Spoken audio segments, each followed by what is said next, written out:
जी हाँ, दोस्तों आज की इस वीडियो के माध्यम से बात करेंगे Madhya Pradesh BEd MEd admissions के बारे में। BA, BEd, BSc BEd, BPEd, MPEd का 4th राउंड स्टार्ट कर दिया गया है। जी हाँ, दोस्तों या तो आप इसका नाम 4th राउंड कह सकते हैं या आप इसको एडिशनल राउंड भी कह सकते हैं, ठीक है?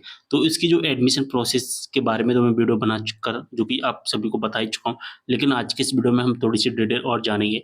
2025 का ये 4th राउंड होने वाला है कॉलेज में एडमिशन अगर आप लेना चाहते हैं इन सभी कोर्सेज़ में। तो एडमिशन कैसे होगा सारी चीज़ें हम देख लेते हैं। सबसे पहले इसका ऑफिशियल नोटिफिकेशंस देखेंगे, तो यहाँ पर हम सारी इन्फॉर्मेशन को देखेंगे। सबसे पहले मैंने इसका ऑफिशियल नोटिफिकेशन डाउनलोड कर लिया और मध्य प्रदेश में प्राइवेट कॉलेज में अगर आप एडमिशन लेना चाहते हैं या आप गवर्नमेंट कॉलेज में एडमिशन लेना चाहते हैं, तो दोनों की जो एडमिशन्स होती हैं वो एनसीटी ही करवाता है और इसके जो एडमिशन्स होते हैं वो ई-प्रवेश के माध्यम से होती हैं। ई-प्रवेश वेबसाइट है, वहाँ से काउंसलिंग होती है, ठीक है? और काउंसलिंग में अगर हमारा नाम आ जाता है, तो हमें कॉलेज में एडमिशन मिल जाता है। काउंसलिंग करते समय हमें गवर्नमेंट कॉलेज या प्राइवेट कॉलेज जो भी सिलेक्ट करने होते हैं, उनमें से हमें हमारी परसेंट के आधार पर हमें जो कि कॉलेज अलॉट कर दिए जाते हैं। यहाँ पर अगर हम बात करें 4th राउंड, तो एडिशनल राउंड कहिए या 4th राउंड कहिए, बात ये है 15 तारीख को स्टार्ट कर दिया गया था, 18 तारीख तक यहाँ पर रजिस्ट्रेशन प्लस चॉइस फिलिंग का काम चलेगा। इसके बाद 15 से 19 तारीख तक वेरिफिकेशंस का काम चलेगा। 21 और 23 को लिस्ट आएगी और 23 से 25 तारीख के बीच में हमें वेरिफिकेशंस करवाना है और 23 से 26 के बीच में हमें फीस भरनी है।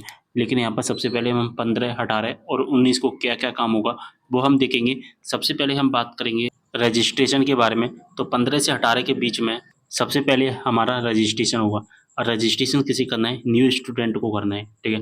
न्यू स्टूडेंट को तो करना ही है जिन्होंने first, second and third round में पार्टिसिपेट नहीं किया है। एक बात मैं आपको सबसे पहले बता देता हूँ, जो 4th राउंड आया है, 4th राउंड से पहले first round, second round and third round ये कंप्लीट हो चुके हैं, ठीक है? ओल्ड स्टूडेंट को यहाँ पर रजिस्ट्रेशन करने की आवश्यकता नहीं है। अगर आपने पहले रजिस्ट्रेशन करवा लिया तो यहाँ पर रजिस्ट्रेशन करने की आवश्यकता नहीं। बट ऐसे स्टूडेंट को रजिस्ट्रेशन करना पड़ेगा जिन्होंने पहले रजिस्ट्रेशन तो कर लिया था, लेकिन बाद में अपना रजिस्ट्रेशन डिलीट कर दिया और डिलीट करने के बाद में अब फिर से आपको रजिस्ट्रेशन करना है, जो कि 18 तारीख तक रजिस्ट्रेशन कर पाएँगे, ठीक है? चॉइस फिलिंग के बारे में अगर हम बात करें, चॉइस फिलिंग आखिरकार किसे करनी है, तो न्यू स्टूडेंट को तो यहाँ पर चॉइस फिलिंग करनी है। साथ ही ओल्ड ऐसे स्टूडेंट जिन्हें चॉइस फिलिंग करनी होगी, मैं बता दूँ, फर्स्ट, सेकंड या थर्ड राउंड में अगर आपको कोई कॉलेज अलॉट नहीं किया गया है, आपको चॉइस फिलिंग करनी है, ठीक है? ऐसे स्टूडेंट जिन्हें फर्स्ट, सेकंड, थर्ड राउंड में कोई कॉलेज अलॉट कर दिया गया था, लेकिन उन्होंने एडमिशन नहीं लिया, तो उनको भी यहाँ पर चॉइस फिलिंग करनी पड़ेगी, ठीक है? उन स्टूडेंट को भी यहाँ पर चॉइस फिलिंग करनी है जो फर्स्ट, सेकंड, थर्ड राउंड में उन्हें फर्स्ट नंबर का कॉलेज अलॉट कर दिया गया था, ठीक है? फर्स्ट नंबर का अगर आपको कॉलेज अलॉट कर दिया गया था, ठीक है? और आपने फीस नहीं भरी, तो उनको भी यहाँ पर चॉइस फिलिंग करनी है। लेकिन उनकी चॉइस फिलिंग कैसे होगी मैं बता दूँ। सबसे पहले आपको अपना रजिस्ट्रेशन डिलीट करना पड़ेगा, उसके बाद नया रजिस्ट्रेशन करना पड़ेगा। नया रजिस्ट्रेशन करने के बाद ही चॉइस फिलिंग करनी पड़ेगी, क्योंकि जब हमें फर्स्ट नंबर का कॉलेज अलॉट होता है चॉइस फिलिंग का और जब हम उसमें एडमिशन नहीं लेते हैं, तो हम आने वाले समस्त राउंड से बाहर हो जाते हैं। तो इस प्रोसेस में यानी कि पार्टिसिपेट करने के लिए 4th राउंड में हमें अपना रजिस्ट्रेशन डिलीट करना पड़ेगा और उसके बाद नई चॉइस फिलिंग करना पड़ेगा हमें। बात समझ में आ गई? ठीक है। ऐसे स्टूडेंट को भी चॉइस फिलिंग करना है जिन्होंने फर्स्ट राउंड, सेकंड राउंड या थर्ड राउंड में अपना फीस सबमिट करके एडमिशन कंप्लीट कर लिया, ठीक है। लेकिन बाद में उनके मन में ख्याल आया कि हमने जिस कॉलेज में एडमिशन लिया है उस कॉलेज से अपना एडमिशन कैंसिल करना है। तो एडमिशन कैंसिल करने के बाद में दोस्तों आपको क्या करना पड़ेगा, उसी आईडी पासवर्ड से जिस आईडी पासवर्ड से आपने पहले एडमिशन दिया था, एडमिशन लेने के बाद में आपने एडमिशन कैंसिल कर दिया, उसी आईडी पासवर्ड से केवल और केवल चॉइस फिलिंग करनी होगी और कोई भी काम आपको करने की आवश्यकता नहीं। चॉइस फिलिंग करके अपना जो फॉर्म है वो लॉक कर देना, बस इतना जो कि काम करना है। तो 15 से 18 के बीच में ये सारे काम होने वाले हैं। इसके बाद 15 से 19 तारीख के बीच में जो होगा वो वेरिफिकेशन का होगा। आपका फॉर्म वेरिफिकेशन हुआ या नहीं हुआ वो आपके आईडी पासवर्ड पर दिखाई देगा।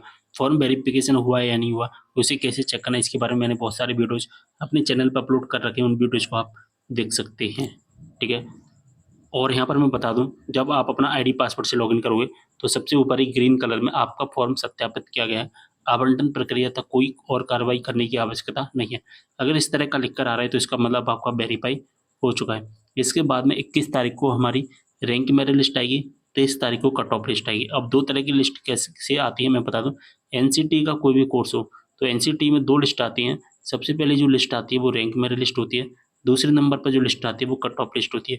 अब इसका मतलब क्या होता है, यहाँ पर हमें पता चलता है रैंक, हमने जिस कॉलेज में एडमिशन लिया हम जिस कॉलेज में एडमिशन लेना चाहते हैं उस कॉलेज में कितनी रैंक है हमारी। जैसे कि किसी कॉलेज में 50 सीट हैं, 50 सीट में से मान के चलिए 100 रजिस्ट्रेशन कंप्लीट हुए। उन 100 रजिस्ट्रेशंस में थे उन 100 रजिस्ट्रेशंस में से किसी की परसेंट ज़्यादा होगी, किसी की कम परसेंट होगी। और आप सभी जानते हैं कि जिसकी परसेंट ज़्यादा होती है उसे 1 नंबर पर रखा होता है, उससे कम होती है 2 नंबर पर, 3 नंबर पर, 4 नंबर पर। तो 100 रजिस्ट्रेशंस में से हमारी पोजीशंस कितनी है वो हमें पता चलेगा रैंक मेरिट लिस्ट में, केवल और केवल रैंक पता चलेगी। जैसे कि आपने रीजनिंग में जो कि पढ़ा होगा, एक रैंकिंग सिटिंग वाला चैप्टर होता है, केवल और केवल उसी पर आधारित है, ठीक है। अब कट ऑफ में क्या होता है कि हमें कौन सा कॉलेज अलॉट किया गया है वो हमें पता चलेगा, हमें कॉलेज मिला है या नहीं मिला है हमें 23 तारीख को पता चल जाएगा। अगर हमें कॉलेज नहीं मिलता है तो फिर सीधी सी बात है कि हमें अगले राउंड का इंतज़ार करना है, यानी कि 5th राउंड का इंतज़ार करना पड़ेगा। लेकिन अगर हमें कॉलेज अलॉट कर दिया जाता है तो 23 तारीख से लेकर 25 तारीख के बीच में हमारे नियरेस्ट जो भी हेल्प सेंटर होता है उस हेल्प सेंटर पर जाकर हमें अपनी टीसी प्लस हमारे जितने भी डॉक्यूमेंट्स हैं उन सभी डॉक्यूमेंट को वेरीफाई करवाना होता है। एक वेरीफाई तो यहाँ पर 19 तारीख तक हो गया, यानी कि एक वेरिफिकेशन होता है जब हम रजिस्ट्रेशन प्लस चॉइस फिलिंग करते हैं, एक वेरिफिकेशन होता है जब हमारा किसी कॉलेज में नाम आ जाता है, उस टाइम पर हमें अपनी टीसी प्लस डॉक्यूमेंट को वेरीफाई करवाना होता है।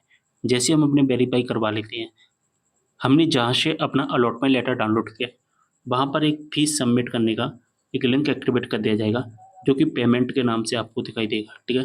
पेमेंट के नाम से आपको दिखाई देगा, वहाँ पर जाकर हमें अपनी फीस भरनी पड़ेगी, जो कि 23 तारीख से लेकर 26 तारीख के बीच में हम कर पाएंगे। बस इतना सा एक प्रोसेस है फोर्थ राउंड का, एडिशनल राउंड का। तो ये सारी चीज़ें आपको समझ में आ गई होंगी। अगर आपको अब भी कोई भी डाउट है तो मुझे कमेंट करना। वैसे तो अब आपके मन में इस वीडियो को देखने के बाद कोई डाउट नहीं होगा। अगर फिर भी डाउट है तो मुझे कमेंट करना। मिलते हैं अगले वीडियो में एक और जानकारी के साथ, तब तक के लिए बाय।